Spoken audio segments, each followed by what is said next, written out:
Hello, everyone. I am Brittany Sosa King, the editor of Yellow Magazine, and I'm so stoked today because today we're debuting our first installment of the Grounded Letters, which is a three-part experiment with two people engaged in civil debate by exchanging their opposing viewpoints on a polarizing cultural topic through two essays and a podcast discussion, all for the public. And right now we have our first participants here with us, Xavier and Ximena. And the cultural topic they're going to be discussing is Latino and Latinx, which have been highly talked about for the past few years, to say the least. So first, how are you guys? How are you doing today? Hi, I'm doing really great. Thank you, Brittany. How are you? I'm great. How are you, Xavier? I'm doing very well. Thank you for having us and for having the discussion. I'm looking forward to it. Me too. So first, before you guys introduce yourselves, I'm going to do a brief recap of the Grounded Letter so far. So the phase one of this project was their first essays, which was their separate cases on why they're proponents for either the term Latino or Latinx. Phase two was their written responses to each other's stances on these words. And now phase three is the final stage, what you're seeing right now, the virtual meetup where they talk more in depth about their point of views.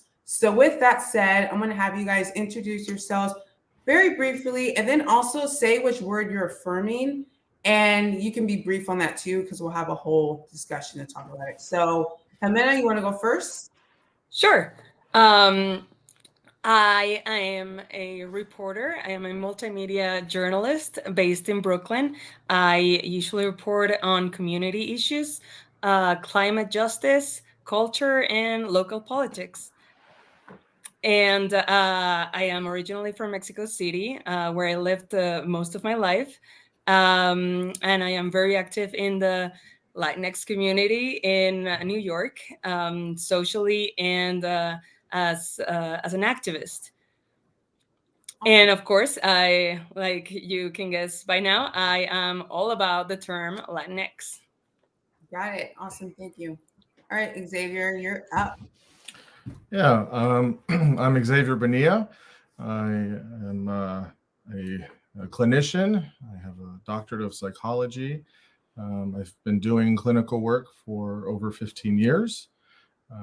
I also have a podcast called Converging Dialogues, where I talk to different types of folks with different opinions, people that are scientists, researchers, writers, journalists, etc. And I've been doing that for over 2 years now. It's been a lot of fun. You can find all of that at convergingdialogues.substack.com. There's my small plug there. Sorry. Plug. No, you go ahead. I've also written a few opinion pieces in various places. Yeah, so it's about kind of in my world. And then in terms of the position, I guess, that I'm defending, I'm defending Latinos and using Latinos to describe the ethnicity here in the United States and abroad. Awesome. And also his link to his podcast will be in the description, as well as Ximena's work and social media. All that will be in the description box. But I do want to give this disclaimer. I know both Xavier and Ximena. They don't know each other. This is the first time they've met. So I want to say that. But I've met them before. Xavier I met in 2020 on his podcast, Converging Dialogues. And then since then, we built up a rapport and now a friendship. And then Ximena, I met, I think the tail end of 2018 or the beginning of 2019, because she was briefly my roommate in New York. And we remained friends. Awesome. And we went to NYU Journalism School as well, but we were in two different graduate programs. I did cultural reporting and criticism. What program were you in again? Reporting the Nation and New York, which was basically social justice. Exactly. So basically the work that she's doing now. So two different journalism disciplines. But I say that to say, I chose them to do this project specifically on talking about Latino and Latinx because one, they've been vocal about it in their own spaces, but also I know their character.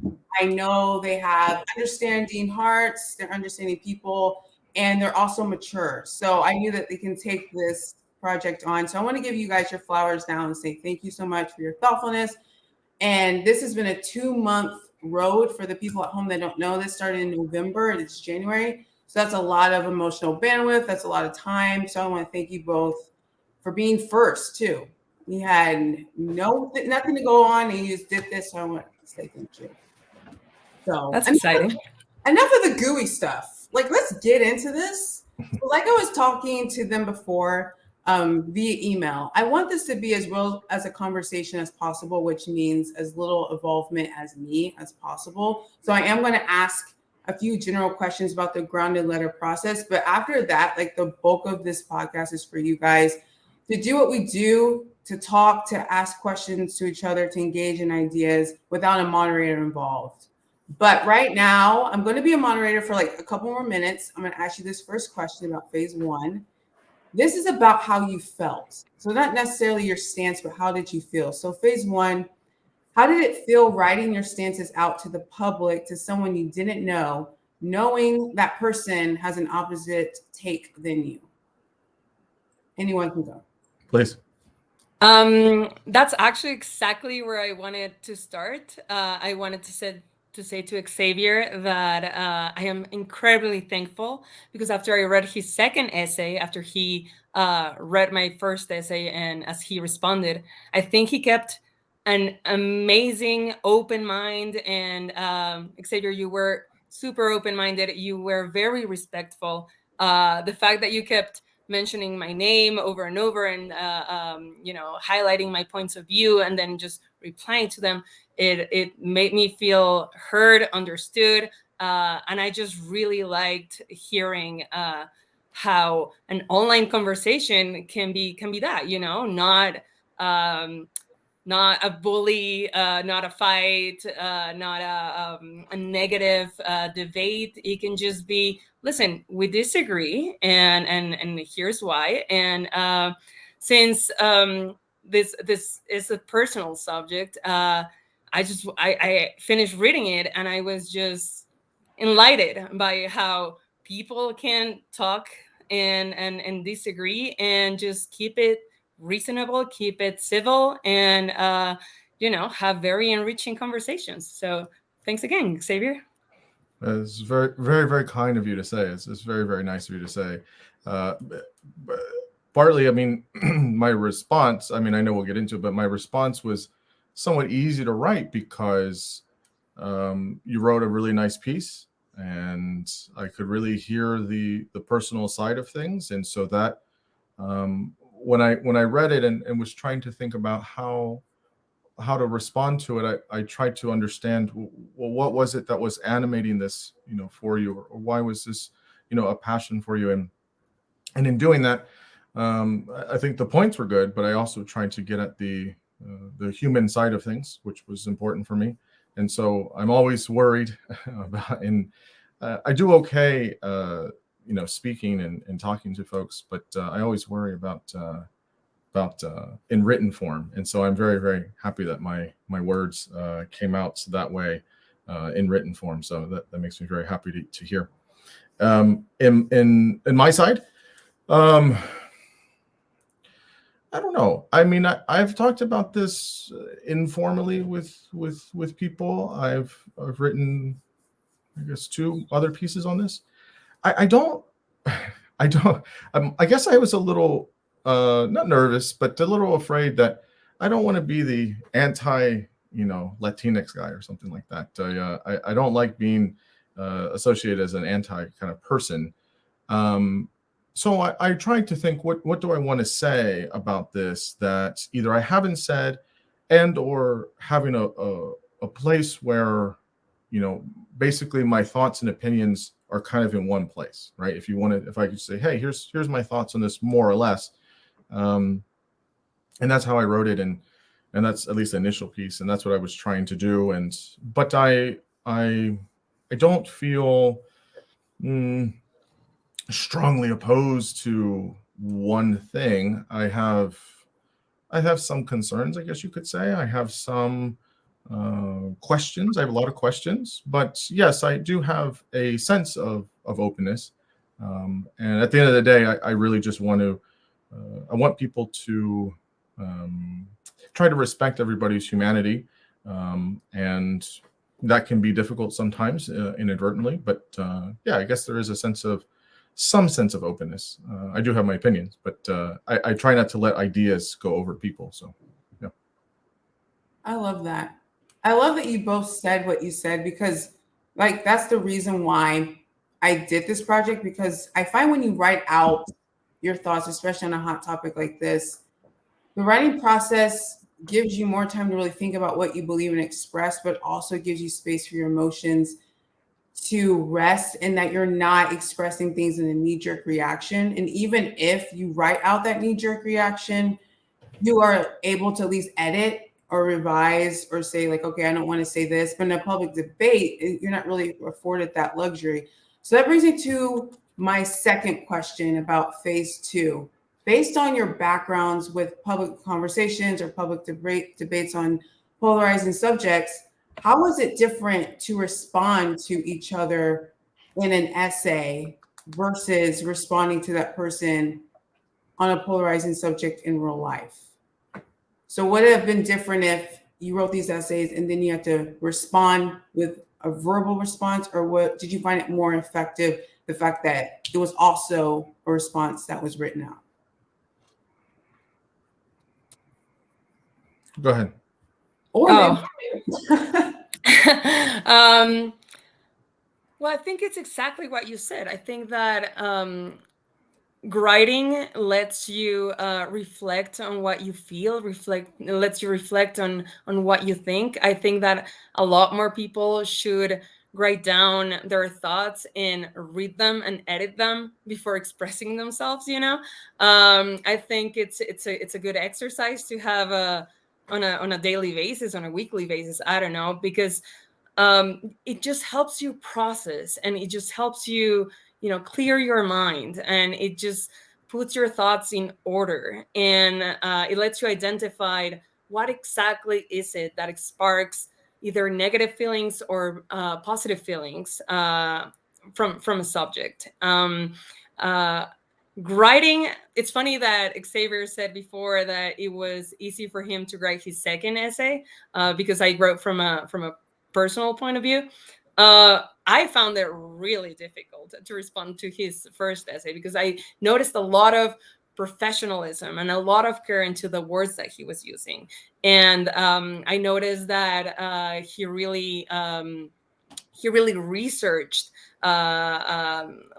you know, the basis of a language, and he was coming from both a sociologist's point of view and a historian point of view, and he mixed a lot of disciplines into his opinion, and it was a very nurtured opinion, and I don't think that in the society that we live right now, a conversation, just like an improvised conversation, gives us that freedom. Like, who, you know, I mean, you can argue with a lot of bases, with a lot of knowledge, but at the end of the day, we're human, and you know, our emotions come out, and sometimes it's not the best. Sometimes it makes us really authentic, and it's just our nature.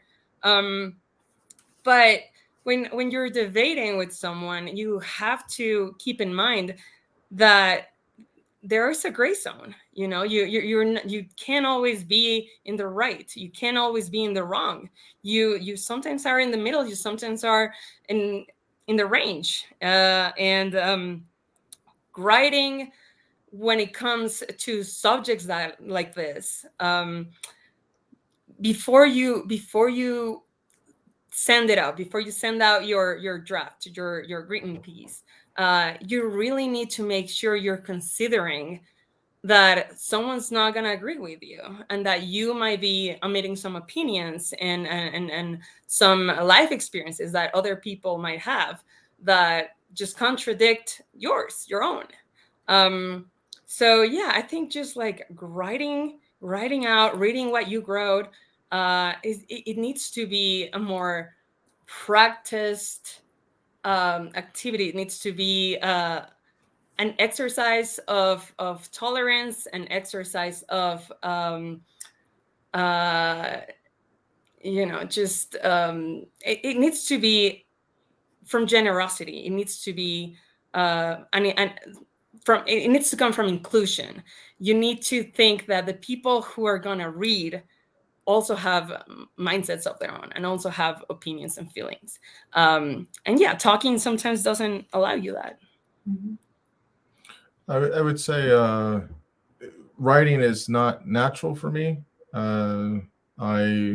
I can do it, but I'm terribly impatient with it, and I'm kind of a perfectionist about it, and so that's why I put it off, because I'm like, oh, it's never quite the way I want it, and so I don't look at it as a lot of fun usually.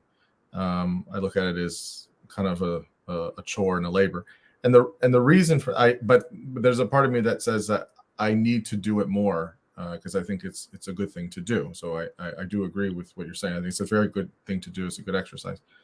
I'm more comfortable conversationally,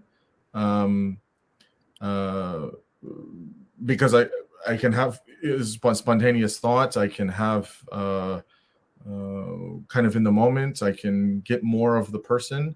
But I think that with writing though is it's a really good exercise to do. You do have to sit with your own thoughts and the other person. When I write, I find, and this was true for this piece as well. I write with the idea that that's something forever.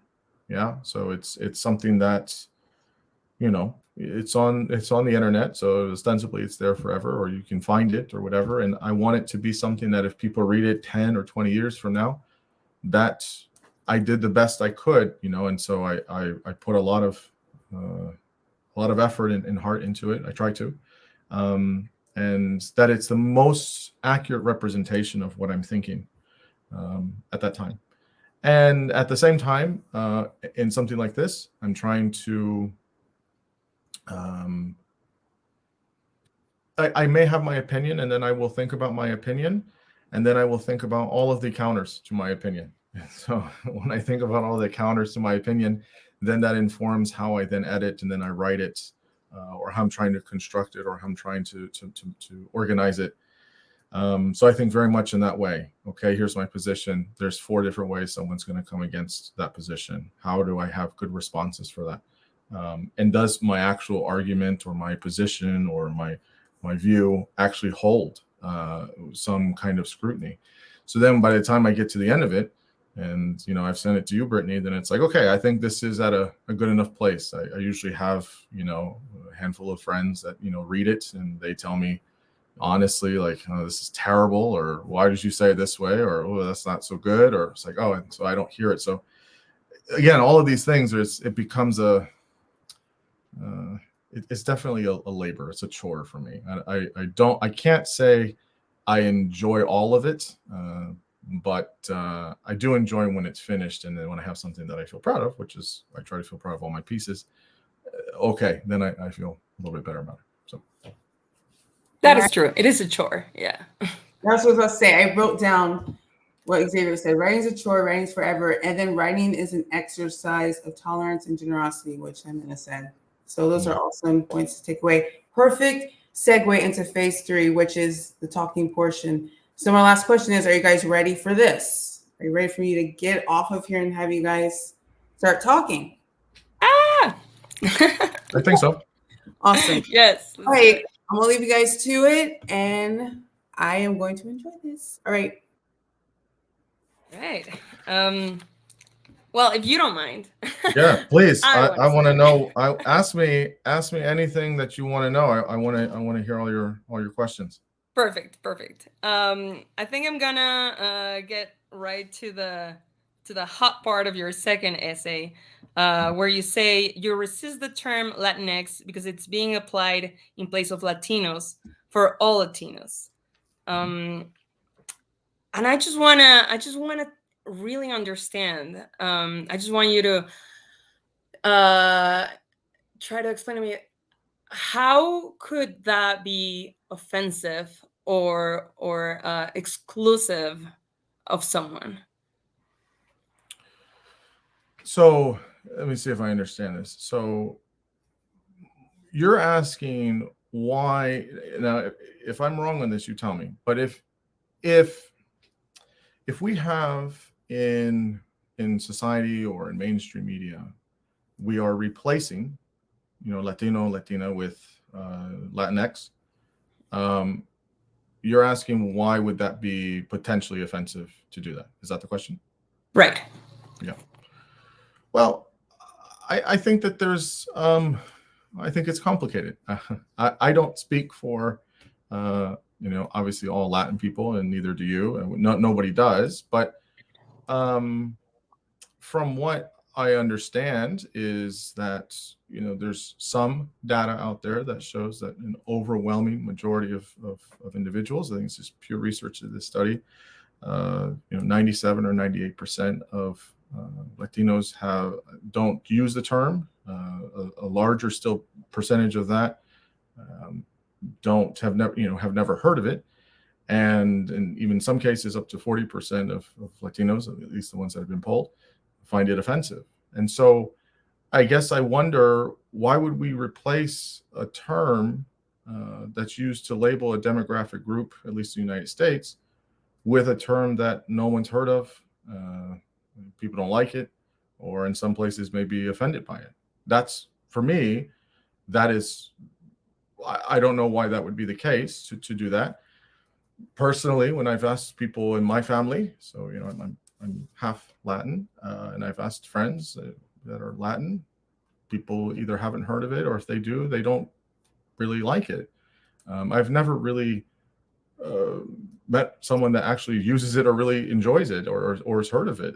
Again, maybe I have a small group of people I hang out with, right? But people of all different political spectrum, people around the world. I think a okay wide friend group. So, and then when I ask other people, has anybody in your circle or anybody here? And so they're like, I've never even heard of this, or like, I don't know if I like that. So there's some polling data, there's some hard data, there's kind of my anecdotal evidence there. So my question, I guess, is, I think that's pretty obvious. No, why would we start using a term so suddenly if people aren't really down with it? That would be my. I don't like answering a question with a question, but I just don't know what the point is of doing that. Well, to your point of people never hearing from it before, having never heard of it before, well, isn't that how it all started? Like, I'm a reporter. Sometimes I write stories that I think need a lot of attention. Sometimes I'm like, I'm before I submit it, I'm like, this is it. This is a great journalistic breakthrough. This is why I do this job. This is why I'm here to inform people, and this is what they need to know. But then I look at the analytics of it, and I'm like, oh my God, it only got a few hits.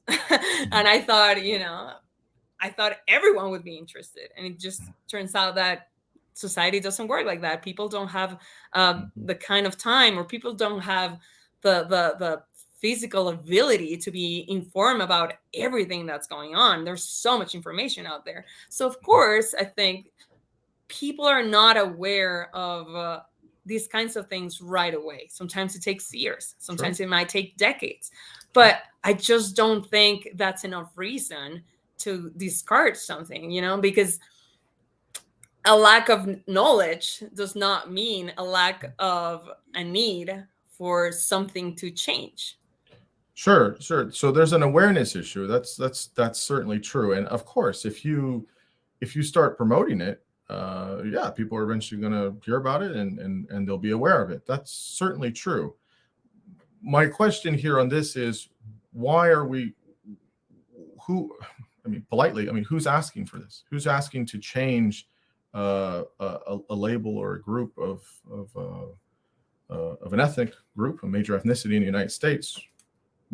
Why would there need to be a change for that? What's wrong with using Latinos and Latinas? So, okay, let's say for a minute, we understand, we have an awareness. People have heard about the term, they're aware of it, etc. Why? What's the reason for wanting to change how we describe, Latinos in the United States with adding a letter at the end of it instead of the O or the A? To that, I would say, how about all the people that are gender nonconformative? If I'm going to refer to a a group of people that are all biologically female as Latinas, and then one of them says, you know what, I've never considered myself a female. I just don't naturally feel like that includes me. Then how would I address that person? It's just this phenomenon with the pronouns, how people just feel so proud to write down in their business cards them they, and they're just so so proud and so free to give out those cards, to present, to introduce themselves as that, as it's them they, those are my pronouns, or it's she her them they, and I just don't think they are comfortable with being referred to as Latinos or Latinas. And in the other hand, how Spanish, it's always historically, it always gives a preference to the masculine form of each word. So it's always Latinos, not always. Okay, it's not always Latinos, but the majority of time it's Latinos. Yes. And then with English, even though it doesn't have those rules, when you say, I don't know, I went to a doctor's appointment yesterday, and people say, oh, how do you like him? How do you like the doctor? And it's like, you know what? It was a female doctor. I think all of those people who are being overlooked by language, I think it's for them that terms Latinx are needed. Okay, so look, I mean, personally, I'm not going to speak for anybody, but I don't think a lot of people, I could be wrong on this, would have a problem. I mean, I don't really have a problem if there's a percentage of people that are non-binary or gender non-conforming, and they find that in the Spanish language that there is certain elements of the language that are quote unquote gendered, and they want to use a different label or category to describe themselves, I think that's fine. It's a free country. People can do that. I have no problem with that. I don't have an issue with that. And I think probably most people wouldn't if you were to ask them. I don't know. You have to, ask somebody. But that's not my problem. My problem is that we are now taking a small percentage of people that identify this way and saying, because, and I don't know if every non-binary or gender non-conforming person is asking for this, but let's just say, generally that would be, that would be acceptable for them. I don't think that the solution on the basis of this is, well, we're going to now change for 25 million Americans in the United States that identify as Latino. We have to change for all those millions of people how they're labeled to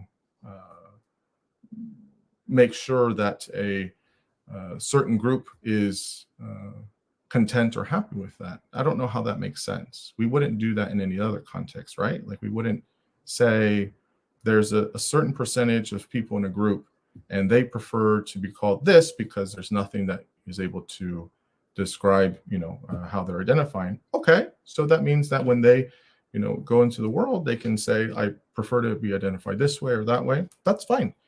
I think it's the ask of now the whole ethnicity and how we talk about them, that needs to change because of one subset of the population. I don't know how that, to me, feels not right in that way. But don't you? I mean, you can see it from that perspective, no? I actually have trouble seeing from your perspective because it goes to my first question. Why would someone, and I'm asking this, I'm not, just like questioning this.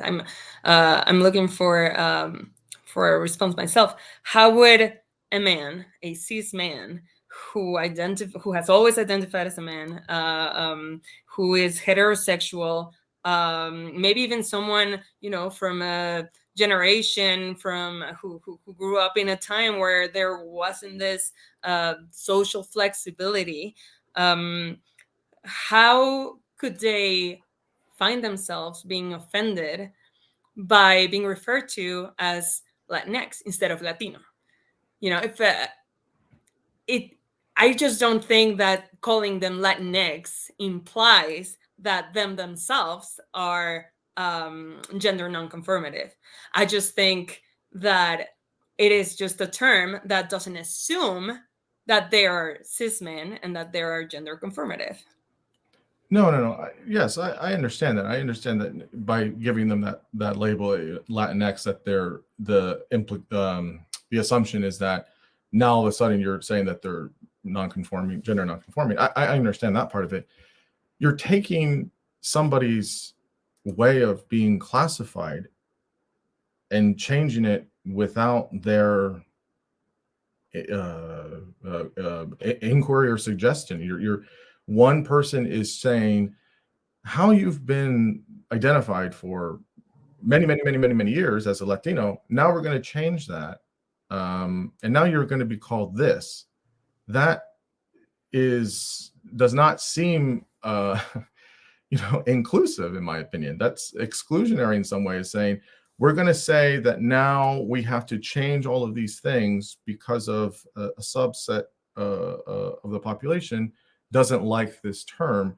But if 98% of Latinos, let's say, accept that term, that doesn't make any sense to me. I don't understand. And again, I'm not saying that Latinx is a wrong thing to say for the people that want it.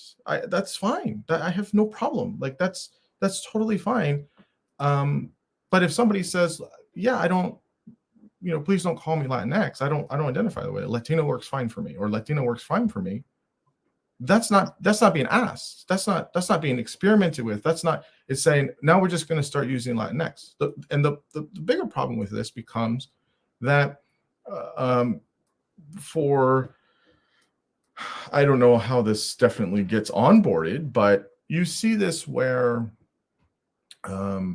much of mainstream media is kind of acquiescing to this as if that's the thing to say now. And it isn't, at the very least, an irritant for people, not because they have anything against Latinos that are gender nonconforming. It's because you're calling somebody a label that they don't associate with, that just all of a sudden overnight, happened to say, well, you used to be called Latino, Latina, but now it's Latinx, or what's the newer one, Latina, or whatever it is. And it's like, oh, well, that doesn't make sense. And then you could get more specific with this and say, okay, well, there's something about this where we're talking about labels here.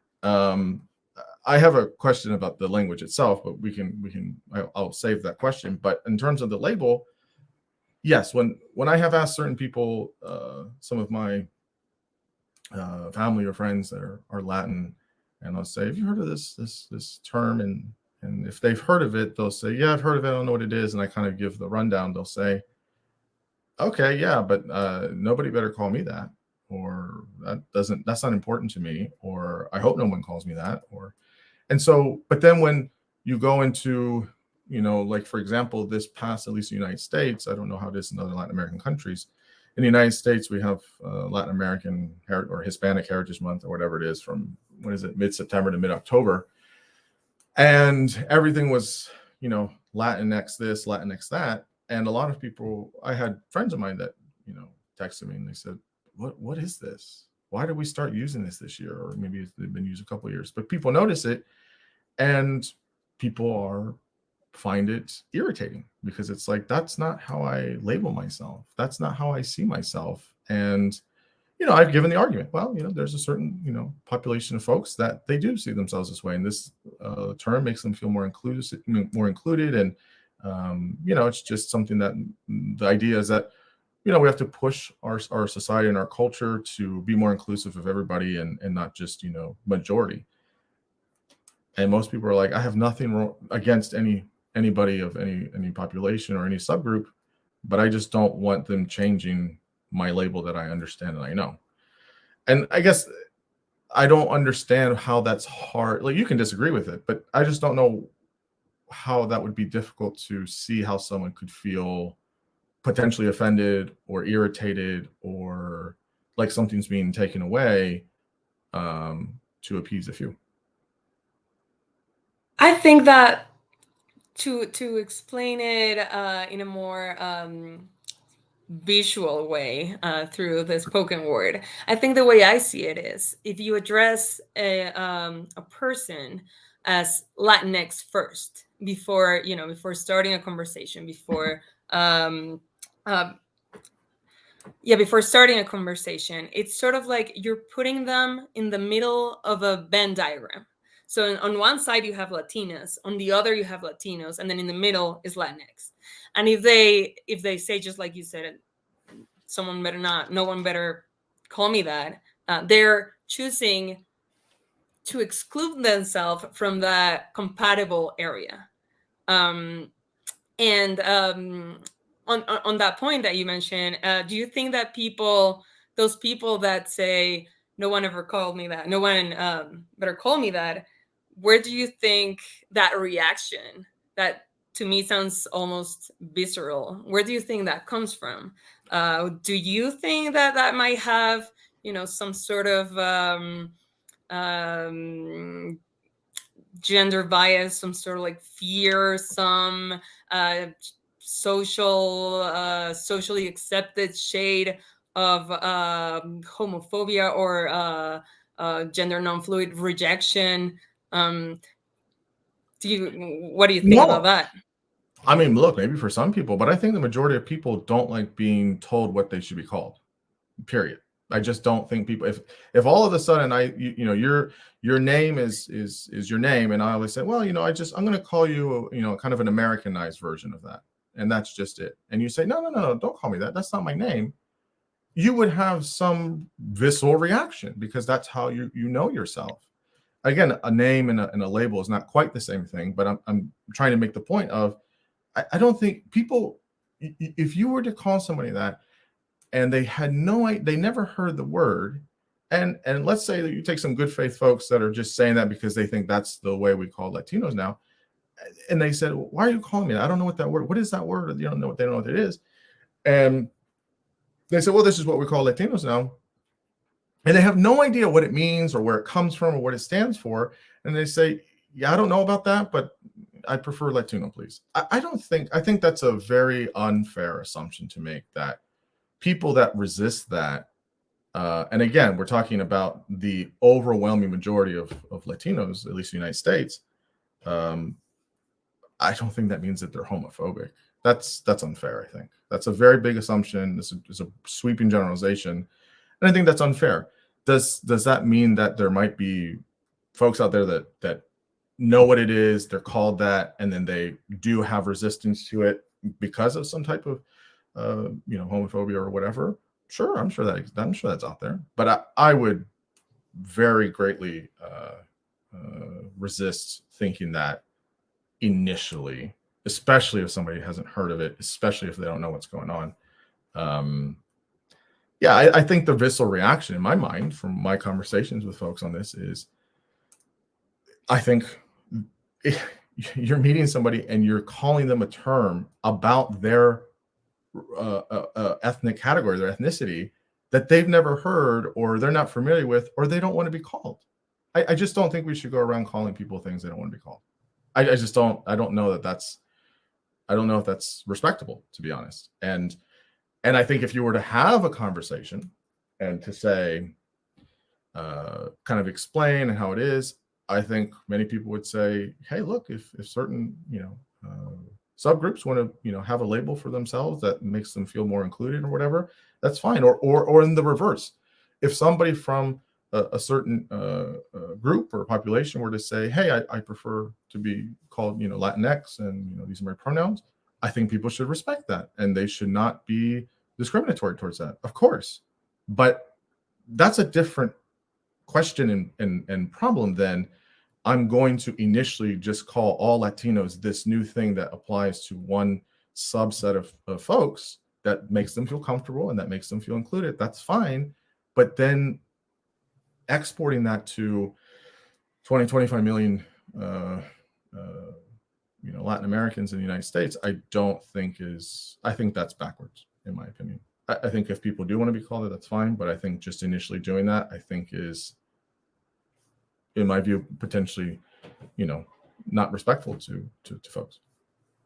Is that hard to see, or am I not clear here on this? Again, I'm not trying to speak for all Latinos or something like that. I'm just saying, like, that is something that does, if you look at I think it was done on NBC, I think it was done on Pew, I think it was done. There's been some data on this that shows people's responses to Latinx, and this comes up a lot. I think there were links in my first piece to it. I mean, is that hard to see it that way, or no? I agree with you. I agree with you in a lot of what you just say. I think that if someone makes a distinction, then that should be respected. If someone goes, no, I don't identify as that, please don't call me that, it's this. Well, that is completely fair, and it should be respected, and it should be promoted, and it should be, taken as no, not as if someone not as if someone was already offended, but just like the start of a very rational conversation and respect. But just what you were saying about people don't liking to be called something that they didn't choose, doesn't that happen to all of us all the time?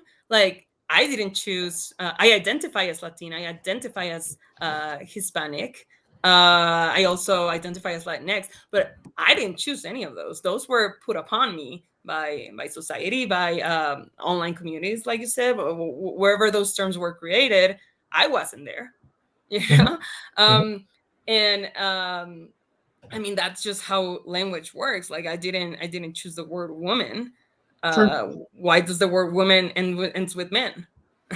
Why is there a prefix to a word that is the contrary of what I am, and then that is what I am? Yeah, and those are conversations that are fair, and those are conversations that people have had. I think in the world in which we operate, we have a way in which people identify that is generally acceptable. If it is not, then we, over time, evolve and try to fix that and change that. Okay, that's fine. That doesn't seem to be what's happening here. Is Latinx didn't really exist 10 years ago, maybe not even 5 years ago. And all of a sudden, I'm seeing presidential candidates, I'm seeing MSNBC, I'm seeing New York Times, I'm seeing LA Times, I'm seeing, for Latinx Heritage Month on Hulu recommendations. Like, that's very fast to want to try and change something. And we have to be mindful and respectful that if for decades or even maybe hundreds of years, we've called a group of folks one way, and then to just within 5 years to all of a sudden just change it because it includes, or we think it includes, people. I don't think that that's I don't think that that's going to piss a lot of people off, because they've known for decades and decades and decades and decades, this is how I'm called, and I'm okay with that, and that's fine. And for the majority of folks, and then all of a sudden you're going to tell me that this label isn't good enough anymore, and we're going to change it to something, and I'm fine with the label I have. I just don't think that that's respectful. I don't think that that's really inclusive of a lot of other people. And I don't think you have to irritate or piss off a whole group of folks to try and include other folks. I think we can do both things. I think we can say, this is how things are. I don't know why there's this push of Latinos should be now Latinx, and it's not just for folks that are in a certain community. Latinx makes more sense and it's more inclusive, and that's fine. If they're in a situation and they say, I prefer to be called this way, that's fine. I think trying to kind of kick down the door and say, like, hey, this has been said this way for however many years, but now we're going to just change it in like 5 years, and we're going to put it on everywhere and piss a lot of people off and make people irritated. I don't know if that's prudent to do, in my opinion. I also disagree on that. Okay, that's fine. That's I'm okay. sorry, That's okay. sir, but That's yeah, okay. I'm That's all okay. about change, and I'm all about change for the better, and looking for constant improvements. And I know that sometimes that leads to mistakes, and we gotta take it. We gotta take a step back, and we gotta sometimes take more time. But in my opinion, if change for the better, if change for not for the better, that's polarizing, but if change for inclusion, it change for inclusion of women, men, and non gender conformative people can be immediate, if it can be quick, then why wait for years for it to happen? Why do things have to be so slowly progressive? Why can't we just all agree that we are all human, that women and men and non-gender conformative people all have the same sets of skills, the same sets of capacities, and that we are in our roots equal, and that we deserve the same rights? Why do we have to worry about the people who are gonna get mad or offended by losing their priorital place in society? Why can't we just strive for improve in our generation's lifetime? you know um I think I mean that's a fair question, but I mean I know this might come out terribly, so forgive me, say I'm ready. No. but I mean that's how the world works. I mean, progress happens when we look at progress. In my view, we have to look at trend lines, right? We're going to have ups and we're going to have downs. We're going to move backwards. We're going to move forwards, but not all change happens in a microwave instant. And the reason that's because we respect culture, we respect history, we respect people groups, we respect a true kind of liberal pluralism. That if we live in a country with different people with different ideas, you don't just go and beat down the door and say, well, this is how we call you. And like, I'm sorry if 97% of you don't like it. Well, tough shit. And this is how we're talking about it now, because I want change in 2 years, not 20 years. Like, sure, maybe some of that would be nice, but I think in the real world, that's not how it is for really anything. That we even if you look to things like look at the fact of evolution. Well, much of evolution happens slowly over time, literally, right? In terms of species, in terms of cross species, in terms of how we understand organisms, how we understand biology, how we understand all these things. Many of the natural laws of our world happen and change slowly over time. And I think it's aspirationally a good thing to want to push for change and to push for that. But to be really honest with you on this, I don't understand. I don't understand why there's this fixation of sorts on language. You could change. Everyone could use Latinx tomorrow, and everyone can love it, and everyone can be great with it. That doesn't mean that folks aren't going to be discriminated against.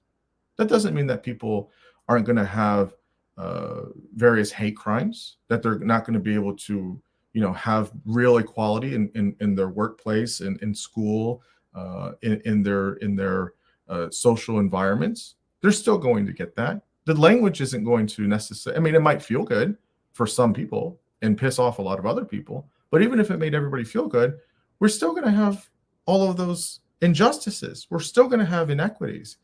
Changing, the word or the label, I don't think it's going to stop people being wrongfully killed and beaten and discriminated against and all those other things. And in my view, I think sometimes, I'm not saying you're doing this, but I think sometimes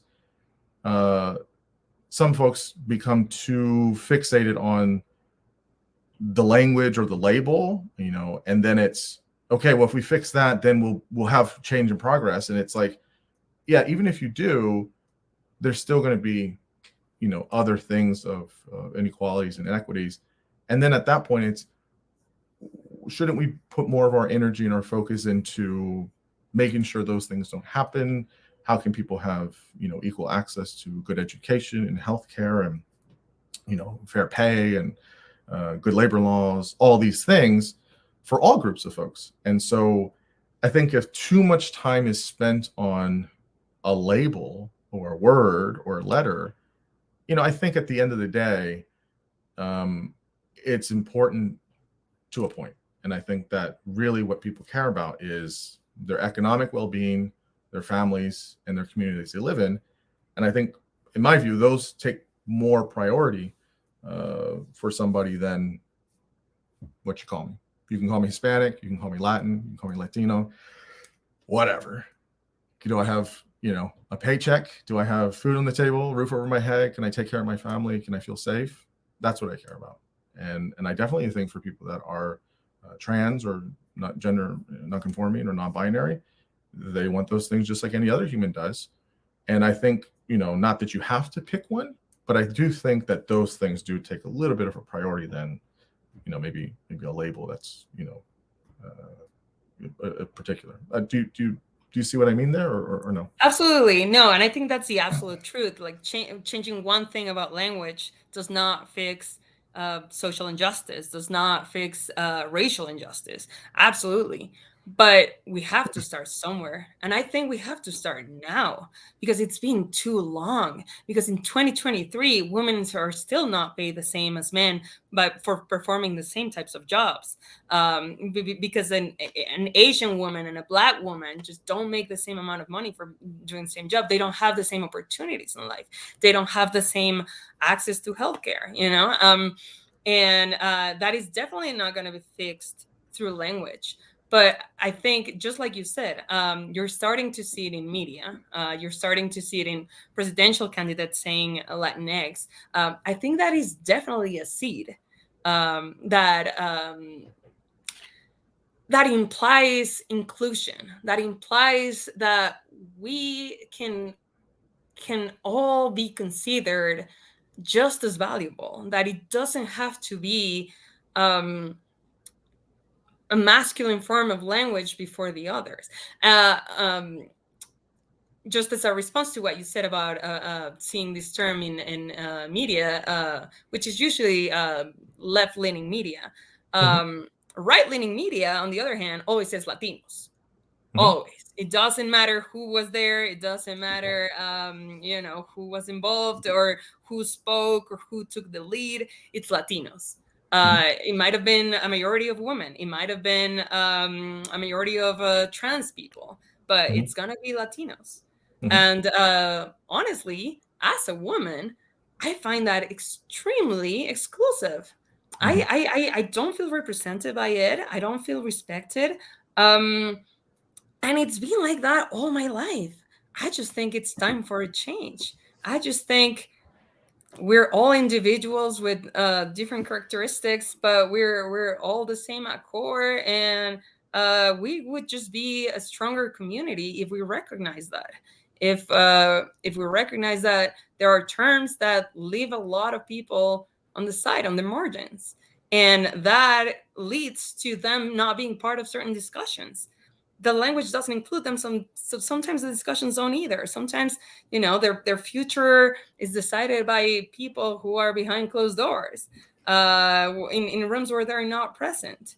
And I just think it needs to start somewhere. And if you tell me, yeah, okay, let's start first by closing the pay gap. Perfect. Then let's forget about Latinx. But if it's not that, and if it's through Latinx, and if it's just the first step of the ladder, then I'm all for it. Well, okay, so a few things here, and then maybe we can move from the label to more of the specifics on the language. I guess the thing here is that I don't think you're saying this, but I just kind of want to clarify it. I don't know if that's kind of a false dichotomy there, but I don't think you're saying it, but just clarify. I don't think that to use Latinos is a right-wing thing. I mean, there's definitely many people that use Latinos that are on all sides of things. So there's plenty of left media that still uses Latinos as well. So I don't think you were saying that only right-wing people use Latinos and it's a right-wing term. I don't think you're saying that, are you? No, I'm not. No, you're right. Okay.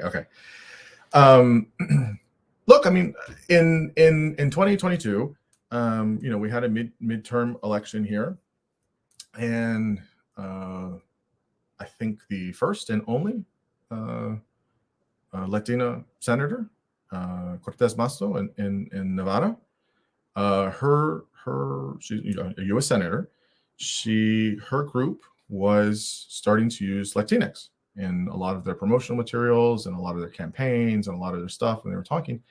And they got a lot of pushback from their constituents in Nevada, all over Nevada. And Nevada is typically politically left Democratic Latinos there.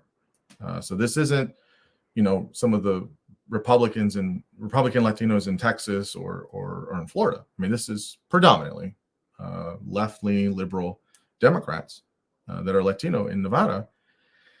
And she got a lot of pushback for it. Why are you using Latinx? We don't appreciate that term. That's not the term we use. And she was suffering political points in her polls. Partly there was a direct link for it. And so, and I think there have been other examples of that out in some of the certain mountain and western states that they were trying to do this. And I think it was trying to be, rightfully so, inclusive, and they were trying to say, okay, let's try and use the terms that are most being used, currently, etc.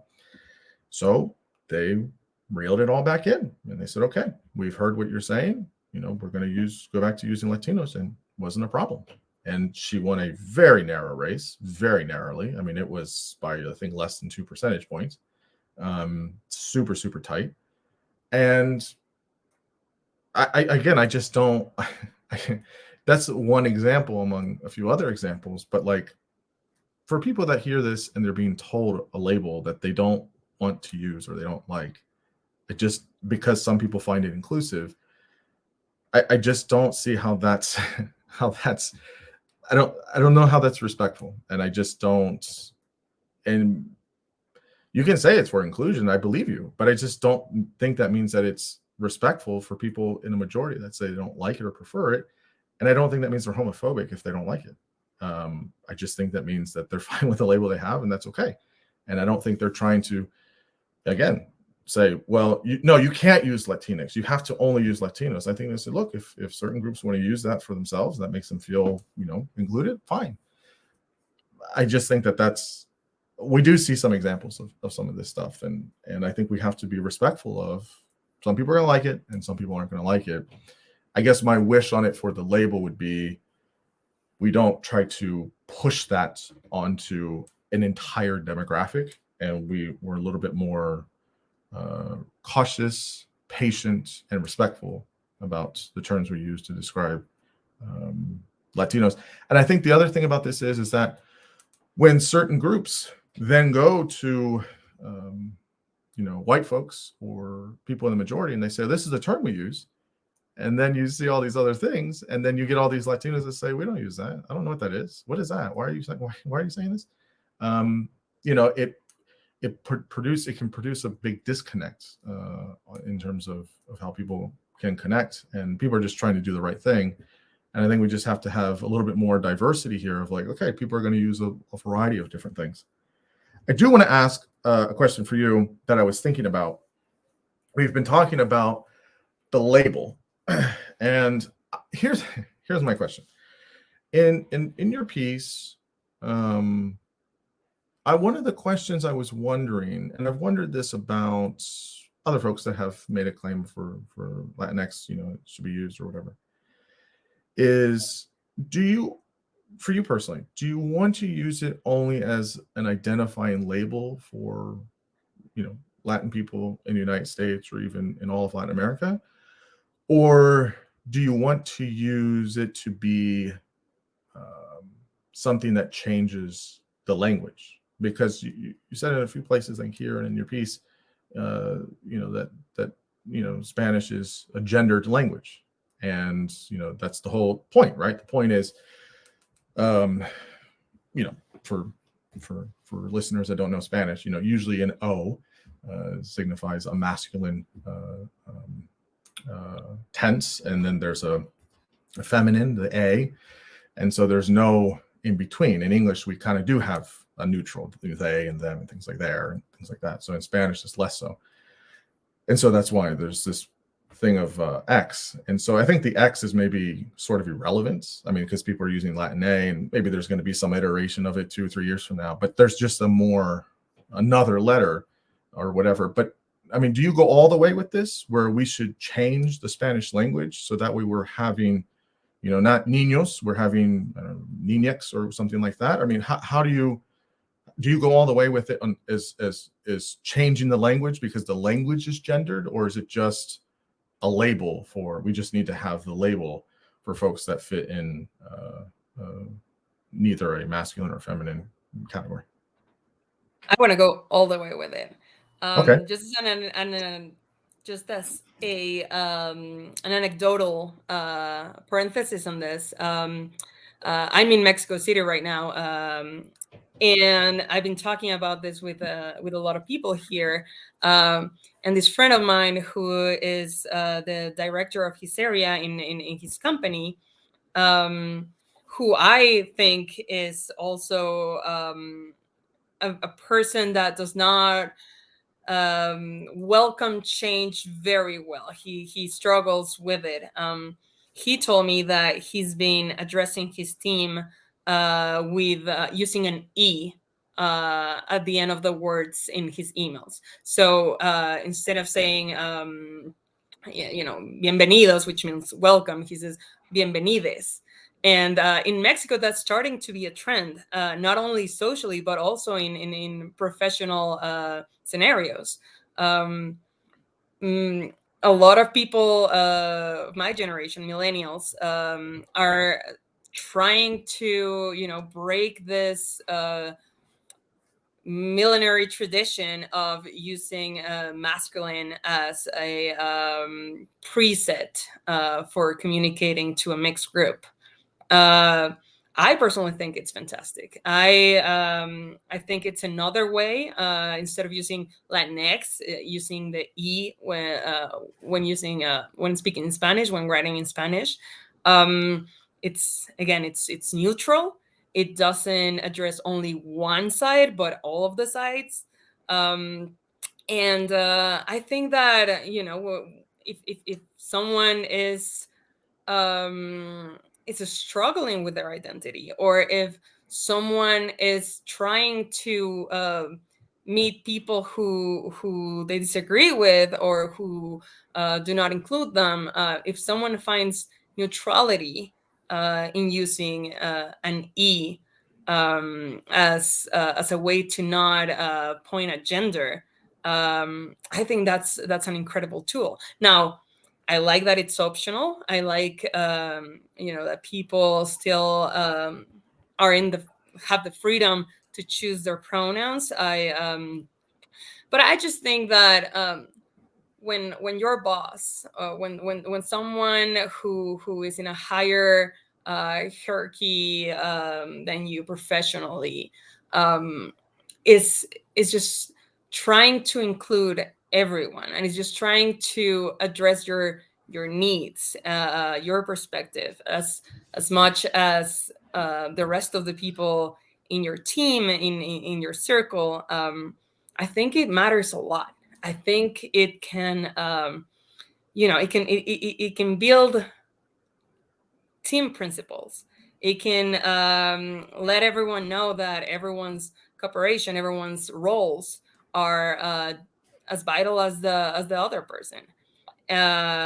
So I'm personally very proud of the millennial community in Mexico City. I've heard it a lot of times. I've actually been addressed with an E at the end of the word that people used to address me in the last few weeks that I've been here in Mexico.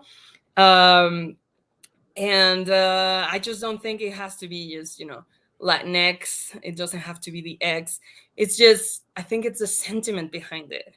It's the intention of not wanting to assume, not wanting to exclude. And And it's also a label, for sure, for sure. You need labels to, to help people identify you, to let people know who you are. So, okay, I have a few follow-up questions with this, but I guess the one thing I have is maybe you can give me an example. I'm not trying to put you on the spot, so if you don't know, it's fine. But No, go ahead.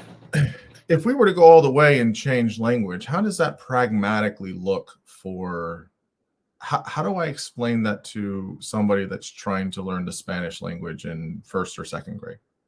How do we reteach them an entire language with maybe some people are using the X and all these other things. Maybe they're using an E. Maybe they're using. How would we do that at scale? And how would we do that to communicate in? I mean, Spanish is spoken as a primary language in 22 or 23 countries around the world. How would we do that? How do you think we could get there pragmatically? So I'm using the example of a child, let's say, that's learning the language. How would that happen?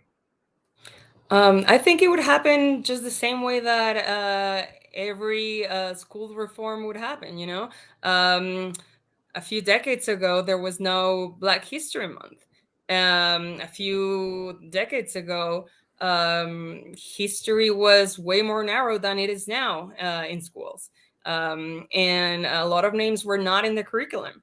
A lot of parts of history were just ignored. But that's fine. That's about history and culture. I'm talking about learning language. Like, how would we learn Spanish if you're trying to tell this to a child? Okay, we don't use O or A anymore. We use, some people use this and some people use this. How would we reconstruct and teach somebody that way of speaking the language of Spanish? How would we do that? How would we do that at scale? I think it's just the way that the Real Academy of Spanish does it every year. They reform the dictionary every year, all the time, actually, not even every year. They add words, they add significances to words, they take words out because language just evolves. And it's just a way to keep up with it. I just think that books, textbooks, or language lessons online. I think they should all be constantly looking out for what is real, what society needs, what society is doing. I personally learned English in a very archaic way. I learned according to the Cambridge Academy of English, and all throughout my life, I was studying English to pass an exam that some school in England would would qualify, would approve or disapprove of. And when I got to New York, when I started living in Brooklyn, I realized that I didn't know half of the words that I was hearing. And I had a ton of fun learning the slang and learning how people felt about certain words, and what words were offensive that and I should have stay away from them, just to make friends and perpetuate a peaceful convivence. And I just think we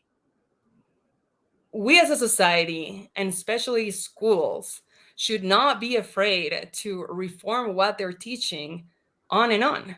I think society moves very quickly. Society evolves very quickly, maybe especially with our generation. And if schools and teachers don't try to keep up with that, then we would be still learning, from very outdated textbooks, and as it's the case in many schools, which, in my opinion, it's shameful. Knowing that kids are not receiving what they need from schools to function in an evolving society, which is what's happening in all areas, not just language. It gets you in trouble later on. When I try to apply the rules, the grammar rules of the Cambridge University to my articles at the Brooklyn paper, it's just not digestible. Like my readers are not going to connect. They're just going to click close on that window and they're going to move on. They're not going to get the information that I'm trying to convey.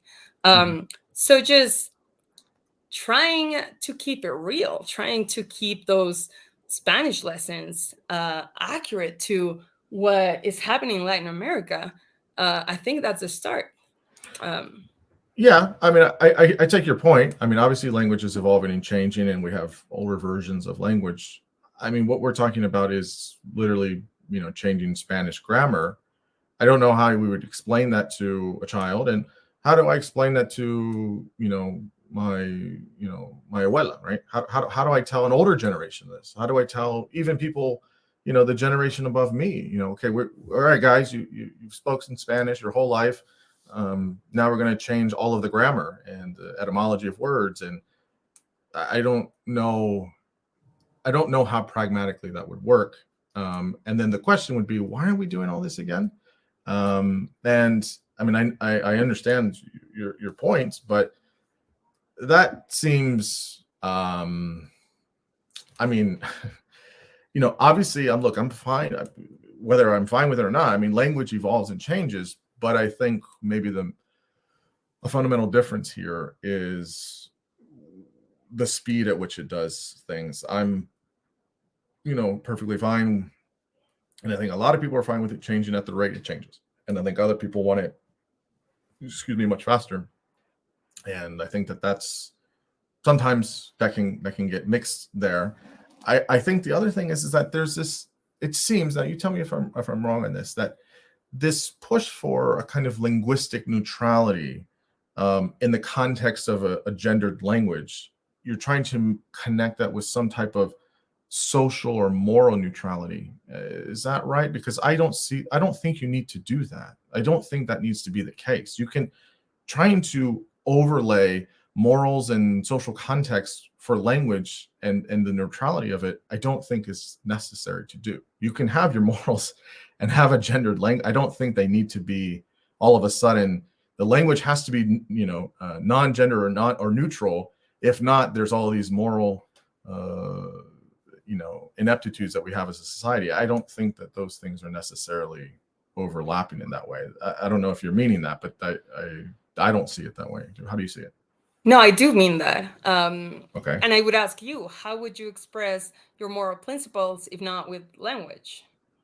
Well, ideas sit outside of, and this is more of a philosophical argument, I guess, but language are symbols. Words are symbols in a certain way, and they're malleable. They can change. They can change over time, but that doesn't have anything to do with one's morals, or it's just an expression. If I'm mute, right, or if I have certain aphasias and I can't express myself verbally, right, or even in written form, that doesn't mean the ideas go away or it makes me less moral. It just means my communication isn't very well. I think we're putting too much power in language. Language has flexibility. It has malleability.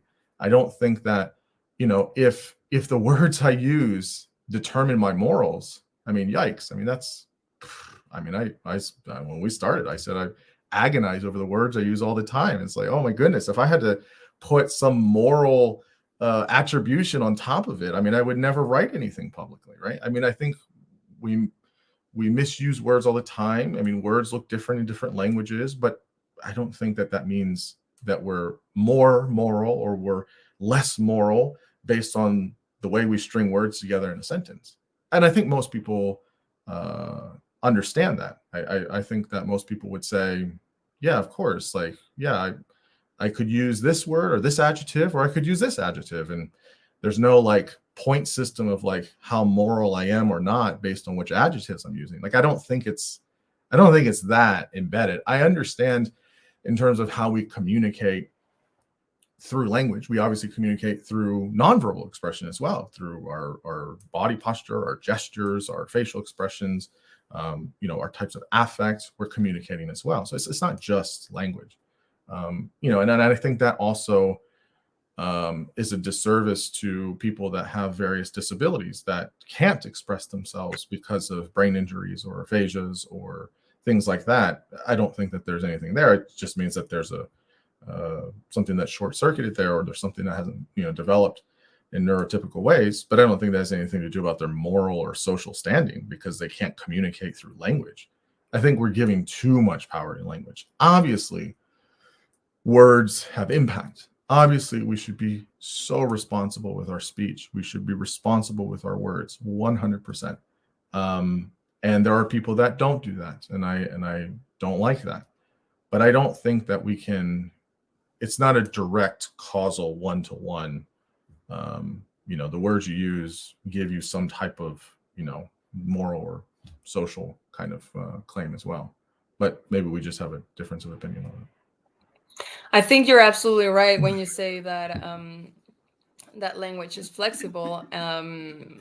But I do think that language is very powerful, and I do think that, like you say, we're all, maybe not all of us, but a lot of us are mortified when we realize that our words do not mean what we're trying to say. When we mess up and we say something offensive without meaning it, without wanting to hurt anyone. I think that is a reason to be mortified for sure.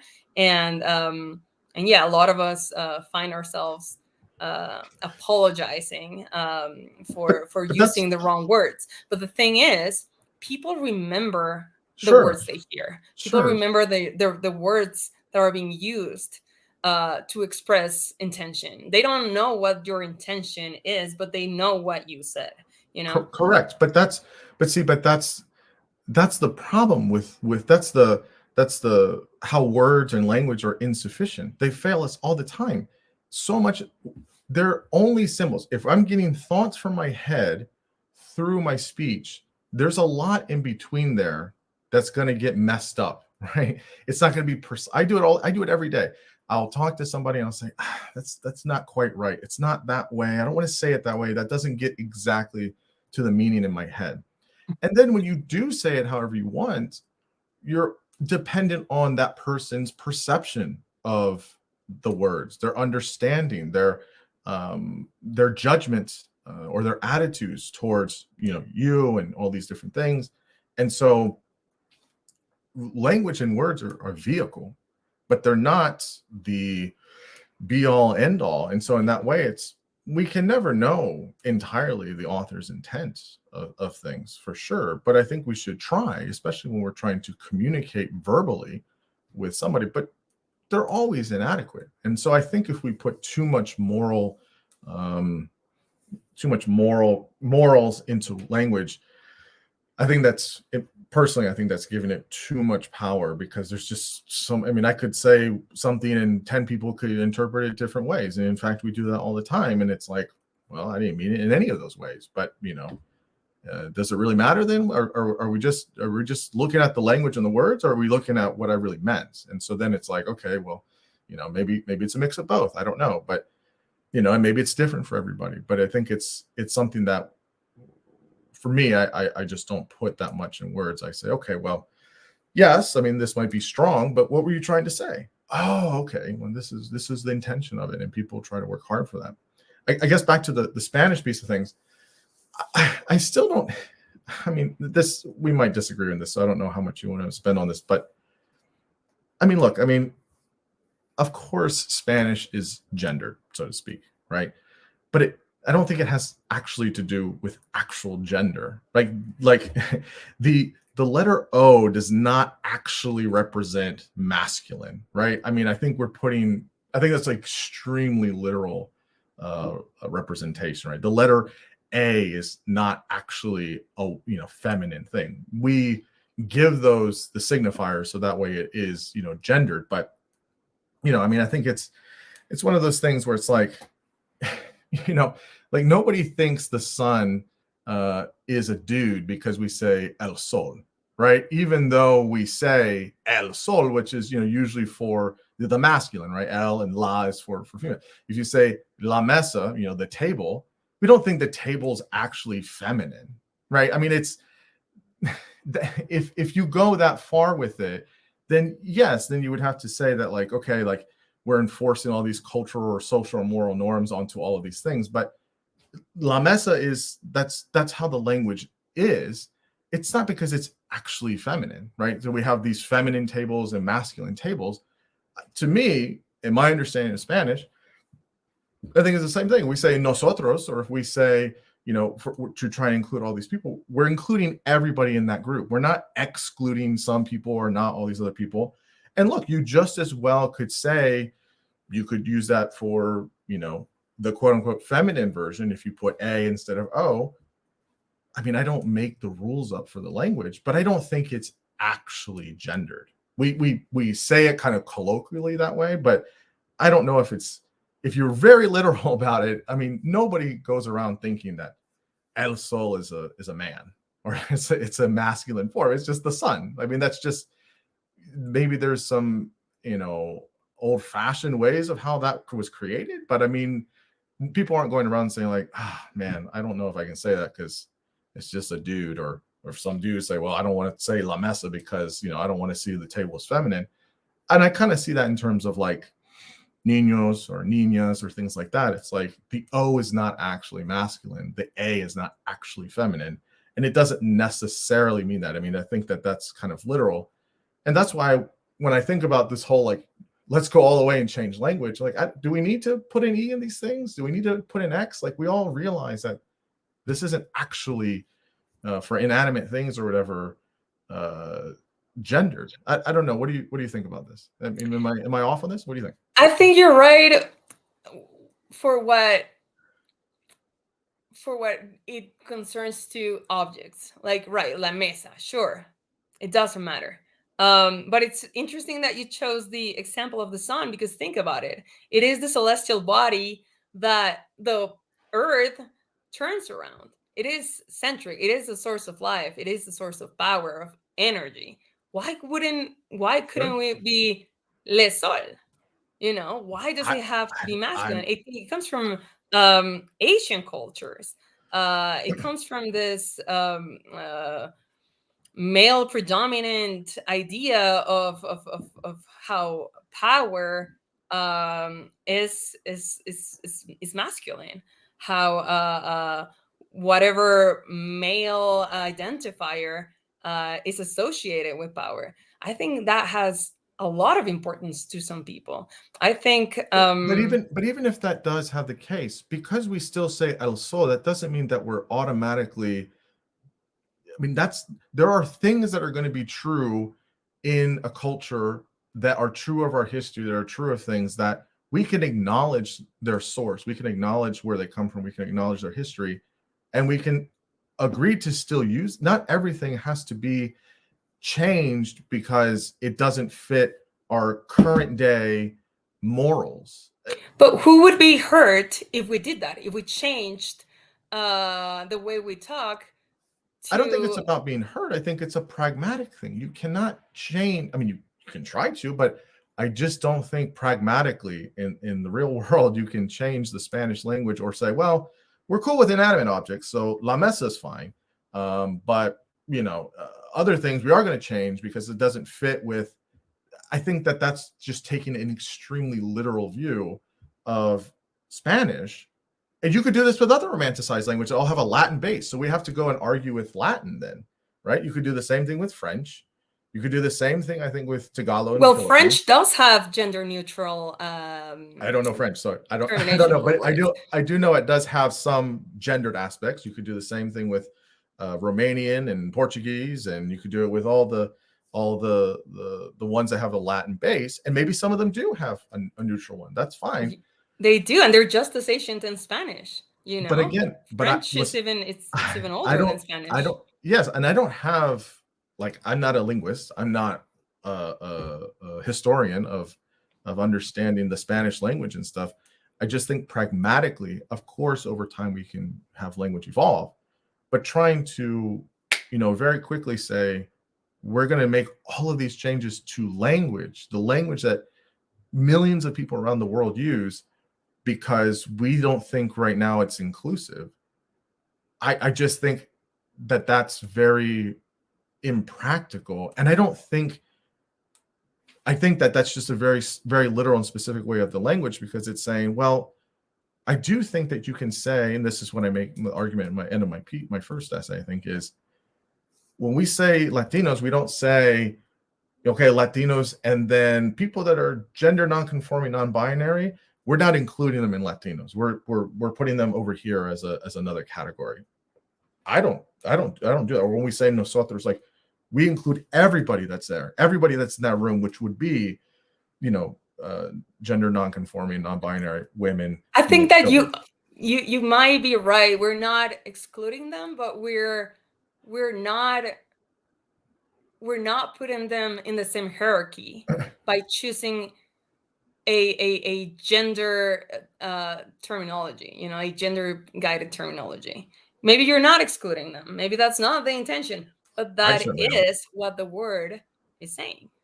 And maybe it is. Maybe, I don't think it's intentionally trying to do it. I think it's just things have evolved and people have changed over time, and we're using a language to try and change an entire language that millions of people use every day.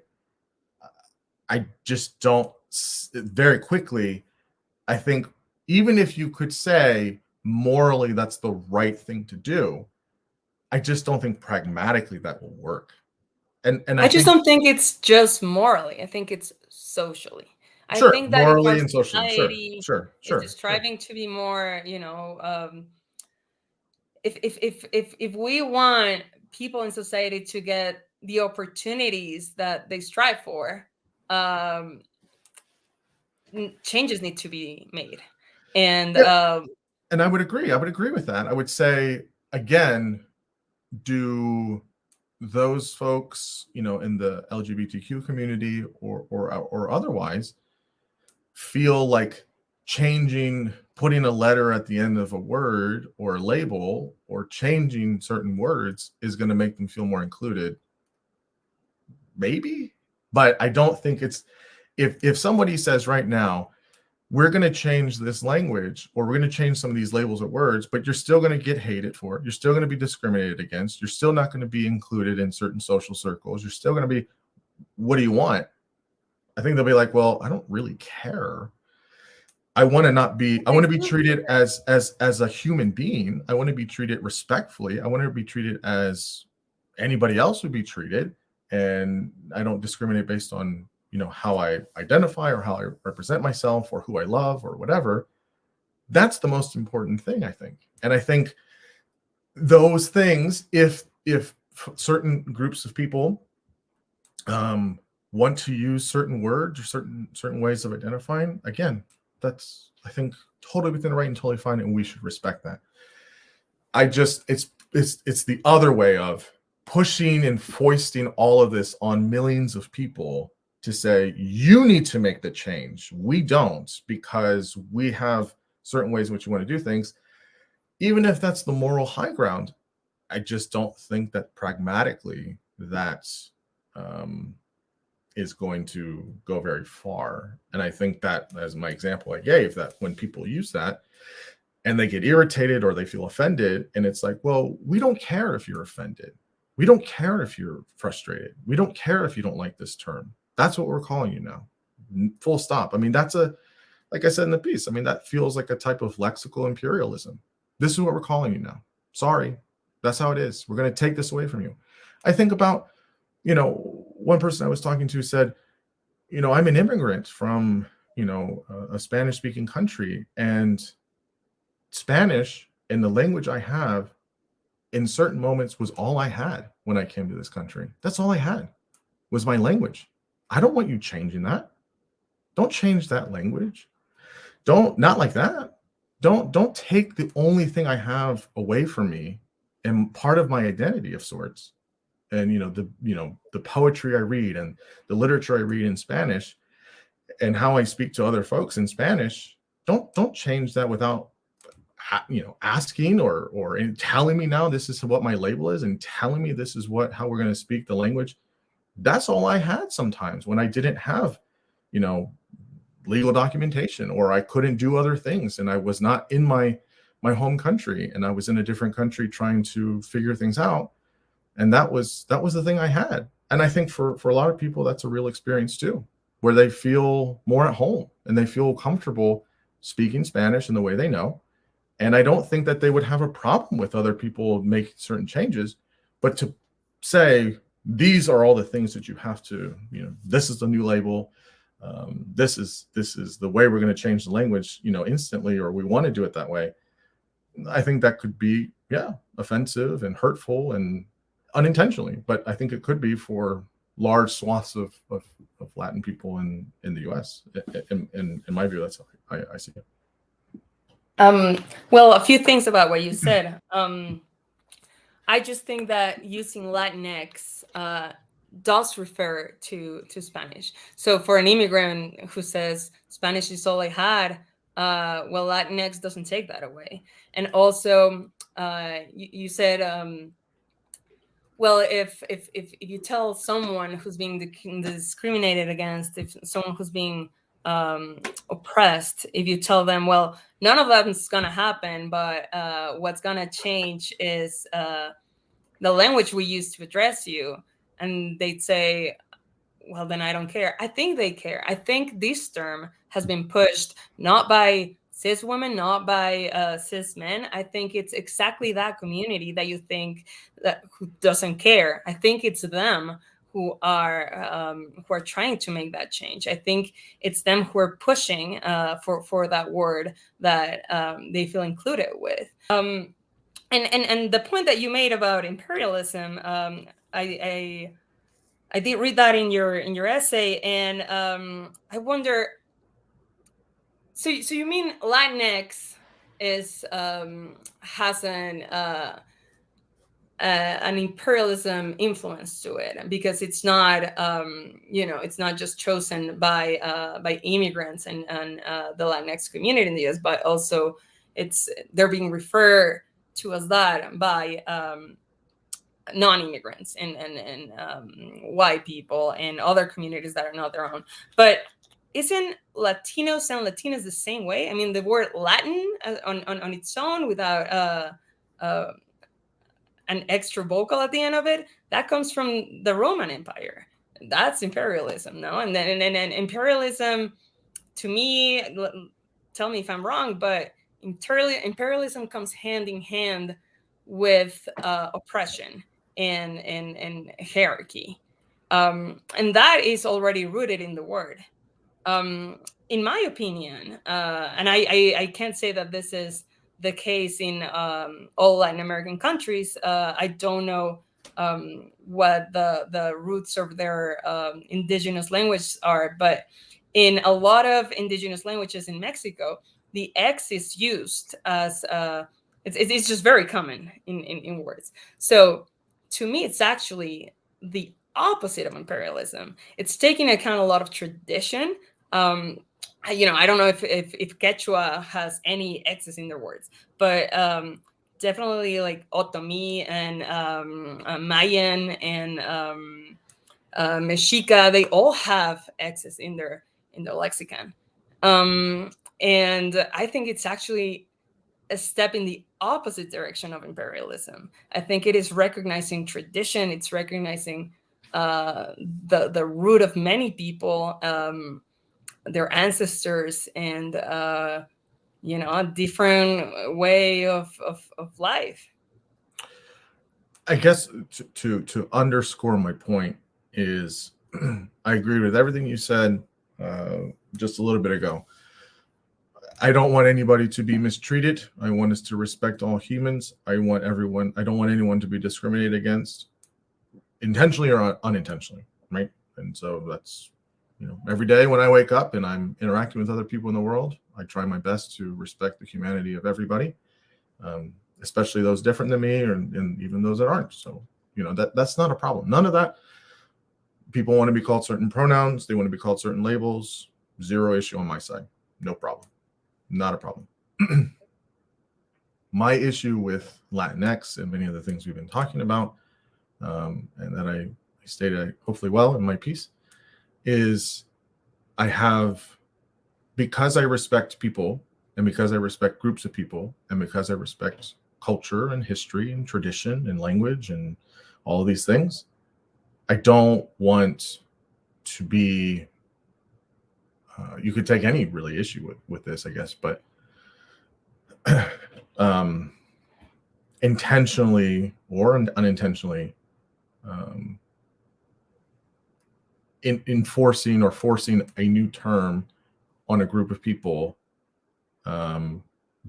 without their consent, or without their acknowledgement, or without them wanting it, or without them asking for it. And I don't know why that's difficult to respect or understand. We can absolutely respect different subgroups of people, or different populations, or different, things like that, where people are choosing that this doesn't work for me, or these types of things don't work for me. That's fine. We can all live together in a society where we can respect each other and respect what people want. I think it's where we get into trouble is, okay, well, this works for me, and now everybody has to do it because it works for me. And if you don't do it, you're homophobic. That's not, I think, respectful in a way. And I don't think anybody means disrespect, but I think it's coming across that way. And I think, to me, that's an imperialistic mindset is what I mean. That if you think about imperialism in general, yes, such as oppression, I don't think hierarchy inherently is a wrong thing. I think it can be used in the wrong way, but that's what happened. We're going to come in, we're going to tell you how to, live and eat and commune with others and talk and change this and do that. And you have no say in it. You're going to start doing it. And that is our parts of our history in Latin America, right? Spain did some horrible things many, many, many, many years ago, right? All up and down the Western continent, or hemisphere, excuse me. And, it was really, really tough for many, many centuries. And we've adjusted in some ways. In other ways, we haven't in Latin America. But we adjust and we say, okay, how do we navigate through this? I don't think we should say, and I'm not trying to make that comparison. I'm just saying in terms of the imperialism piece. We go to another big group of people and say, hey, this language that you're totally fine with and that you speak all the time and you're totally fine with being called, Latino or Latina. Yeah, we don't call you that anymore. You're just going to be called Latinx or Latina or whatever it is. And that's it.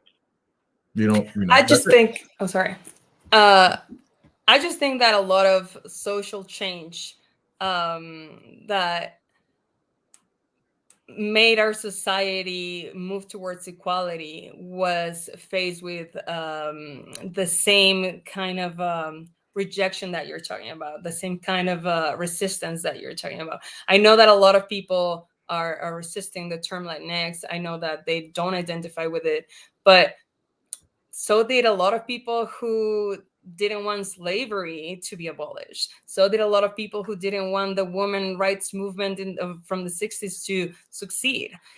People who are in places of high power, who are very comfortable with the way things are, they resist change, which does not mean that a lot of other people, even those who are not, at the bottom of the ladder, the people who are in the middle, they wanted to.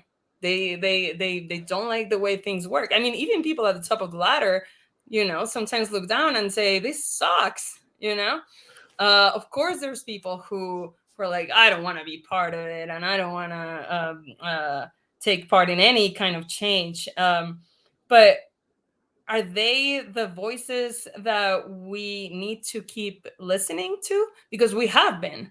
That's why change hasn't been made. But is that just the way that things should continue to be?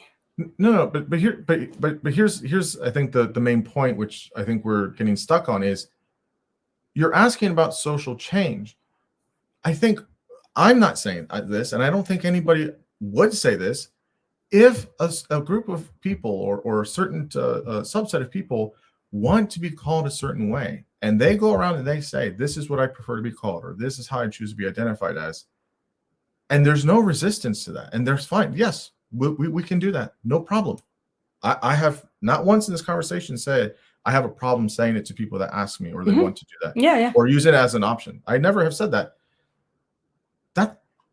There's nothing to why is it being then placed upon all of Latinos then that they need to do that. They don't want to maybe do that, and that's okay. Just like how certain people want to be addressed is fine. And I don't think you're making the comparison, but just to clarify, I mean, I think there's a big difference between slavery and changing the label for a group of people. I mean, there's a very big difference between, or women's rights. Again, these people didn't have rights. You could change the label or word of somebody and they still don't have, they're still being discriminated against, or they don't have equality or things like that. I mean, I think those are two very different things. We're talking one about people being sold as less than animals for a large part of, the slave trade history, and people that, didn't even have legal rights. When you're talking about the women's movement, folks that are asking for like Latinx, they're not in slavery. They're not. Absolutely. So that's a very different kind of thing. And I don't think you were making that kind of one-to-one example, but I understand the idea of social change. But that's the thing. I don't think people are resisting to say, I can respect how people want to be called or labeled. I just don't want to be called that. And that doesn't make me homophobic if I don't want to be called something that I don't want to be called. And I don't think it should be, that's the baseline we start a conversation with is, oh, you're from so-and-so. Oh, you're part of the Latinx community. And be like, wait. No, I mean, sure, I know some people use that term, but I prefer Latinos. I don't know if that should be the first kind of entry point into a conversation with somebody, because for many people, the majority of people, at least in the United States, are going to either be like, what's that? Or I don't use that term. And I think I think if someone says, oh, I identify, within Latinx, or I use, whatever certain terms, great, no problem. That's totally fine. I think it's the opposite of trying to say this in the name of a social change or equality. I don't think Latinos want it. Again, just poll data is showing that 97-98% are fine the way it is. So where's the social change? They're not asking for that. There's nothing they want to change.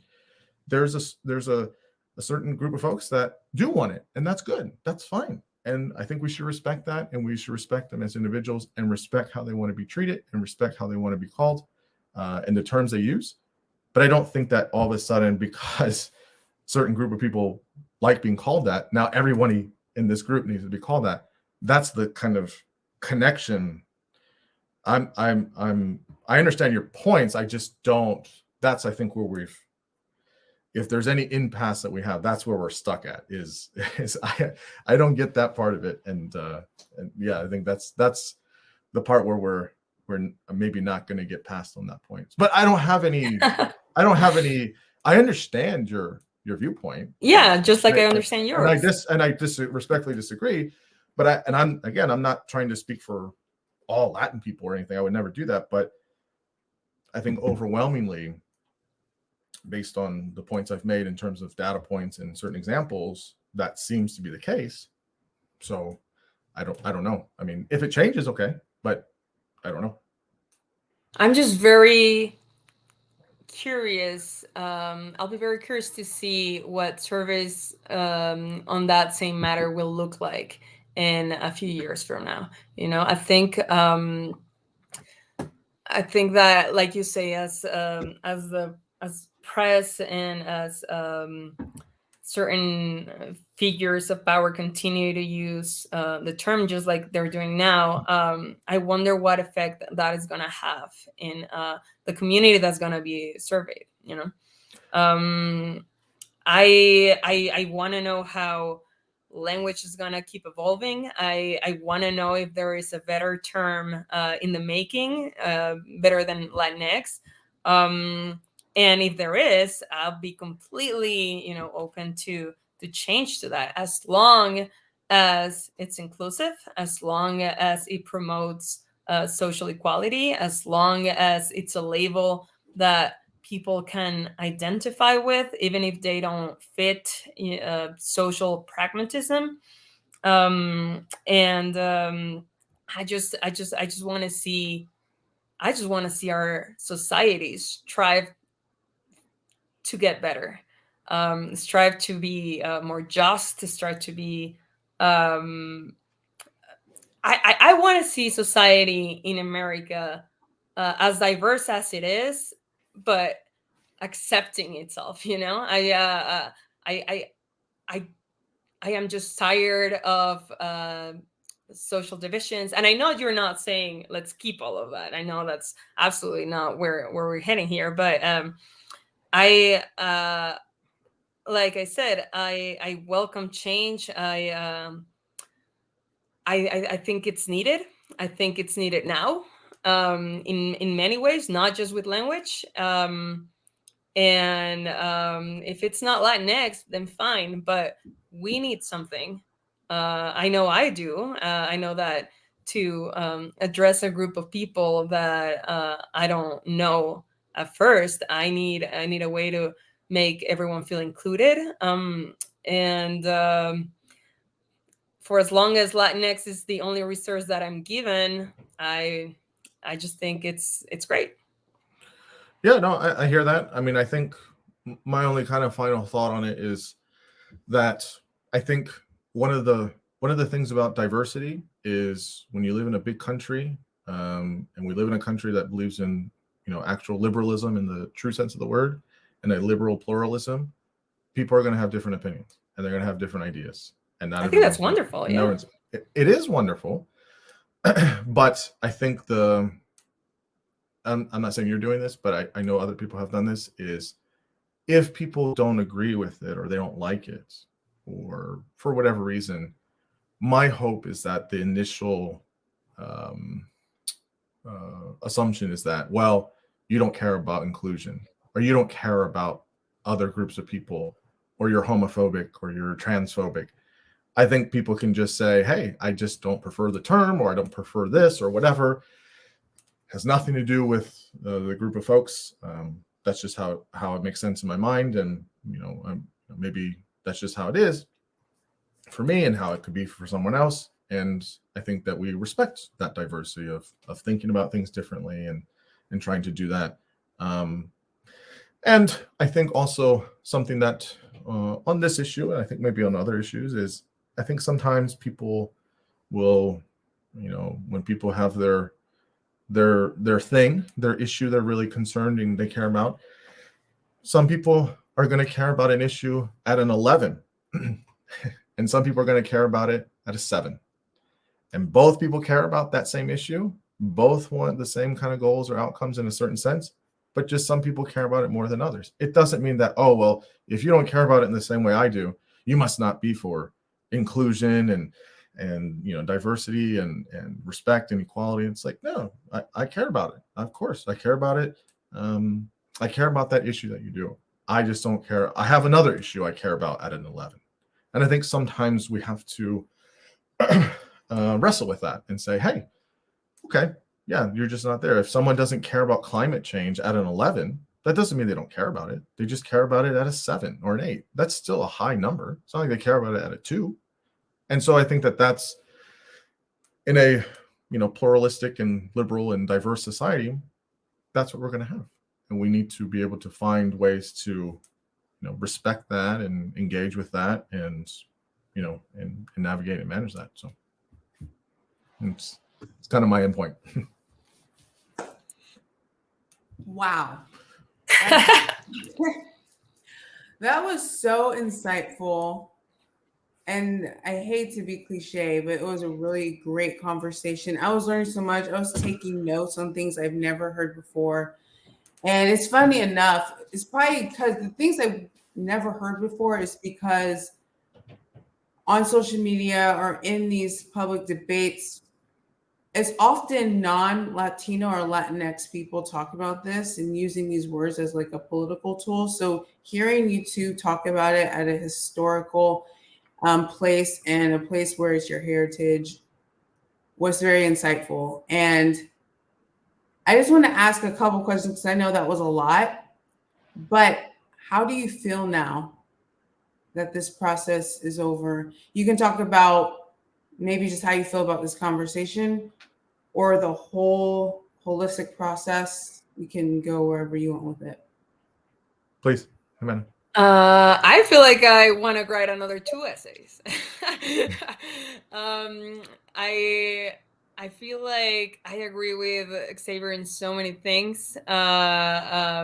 I think that I disagree in so many others. I think that a lot of points that he makes are true, yet not ideal. I, um, I, of course, I have more to say, and I think I also want feedback, absolutely, from both of you. And I think it went really quickly, and I think it was, different arguments all throughout, and just a very enriched conversation. And I don't know, I personally love to disagree. I think that's way more enriching than agreeing all the time, or that being, someone who does not express an opinion just to keep things, just to not rock the boat. I think this. I think I want to be part in more conversations like this. Is all. Is all that I feel. Yeah, I mean, you're such a captivating person when you speak, and I hear all of your passion, and I hear all of your things that you want very badly to try and create good social change, and I greatly admire and respect that, and I don't disagree with you on a lot of things. I think I've sort of kind of figured out where we were. I think where our major disagreements are, but I think it's more of the kinds of lens that we're seeing it, right? And I think that's fine. That's something that is very it's good. It challenges me. It pushes my ideas. It helps me to think about them in different ways, and of course, I always want feedback about how I conduct myself, how I express my ideas. But very rewarding. Again, we agree on many things, disagree on a few things, but at the end of the day, I find the conversation very enriching. We were both very respectful, and I would absolutely talk with you about this or anything else, anytime or any place, because I think it's really, really helpful. So I really feel nourished and enriched by it. My last question is this: what advice, now doing this process, what advice would you give someone that agrees with you? So they stand on the term that you do, the side that you do. What advice would you give them on how to handle a discussion with someone that's on the opposite position of what they affirm? Go ahead, Xavier.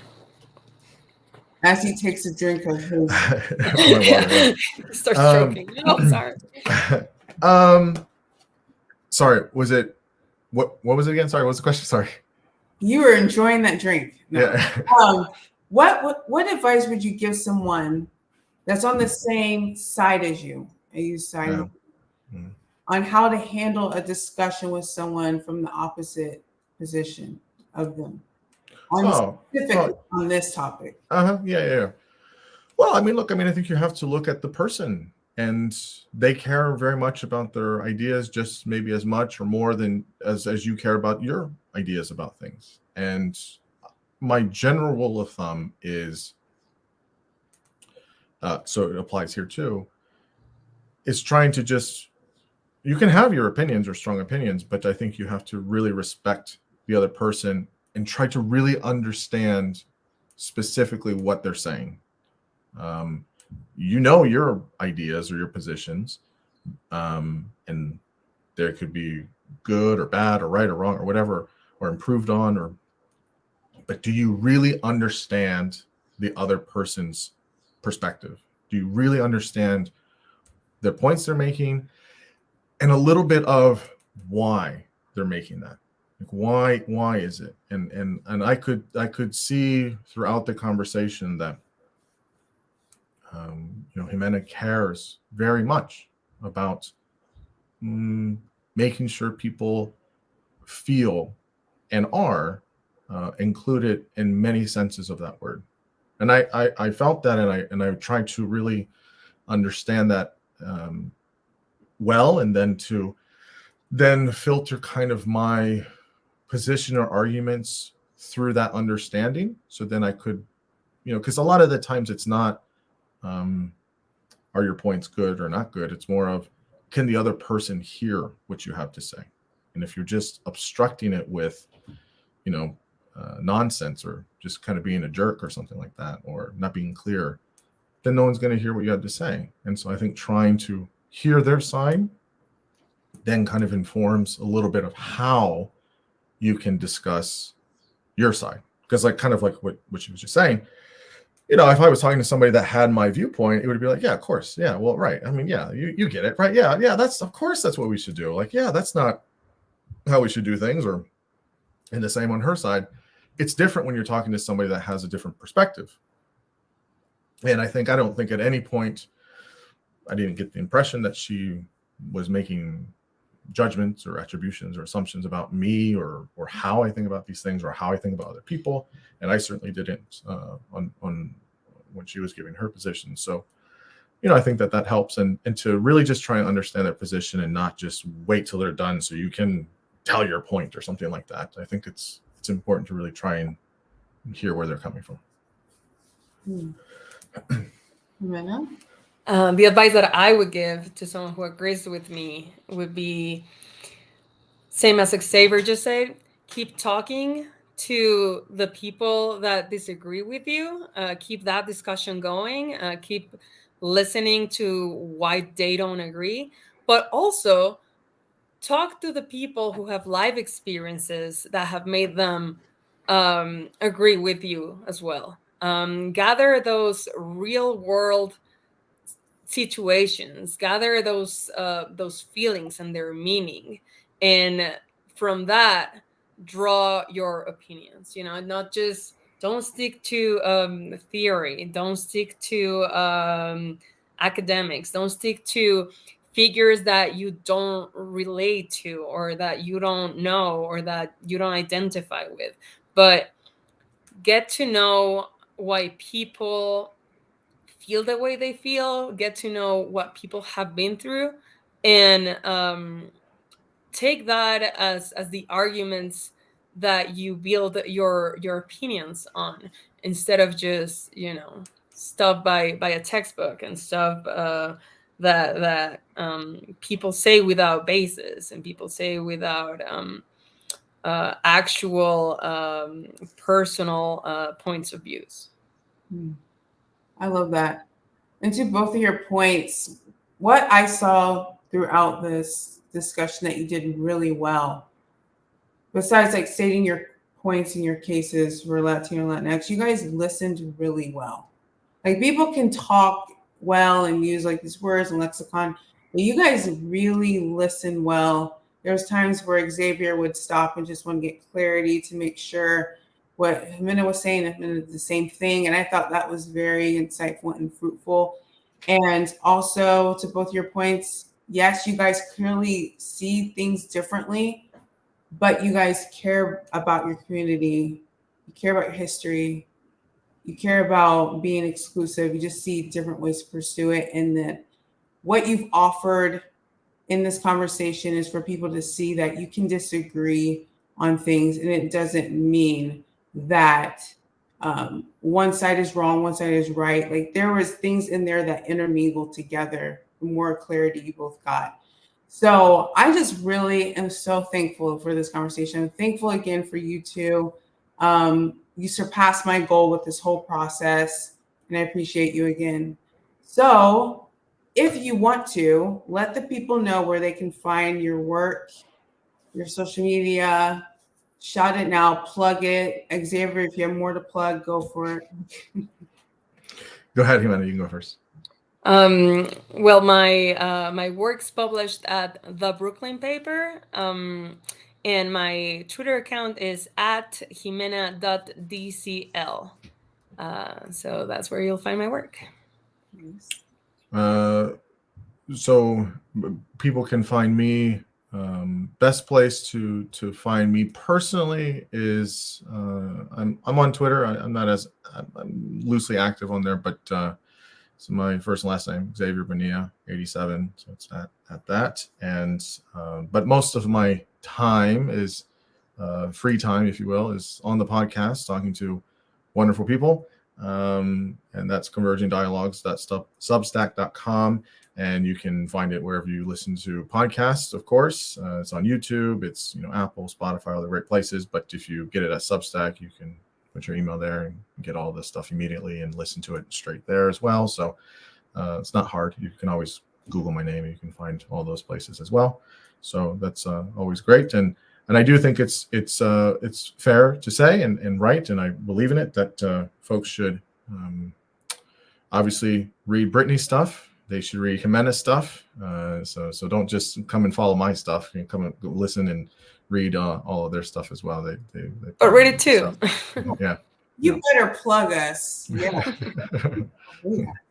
Well, thank you so much. All right, this concludes the first installment of the Grounded Letters on Yellow Seeds magazine. Be sure to check out Xavier and Ximena's essays on the website. I will be linking everything below and also their social media and their work. Brittany King, and we'll catch you in the next one. Peace.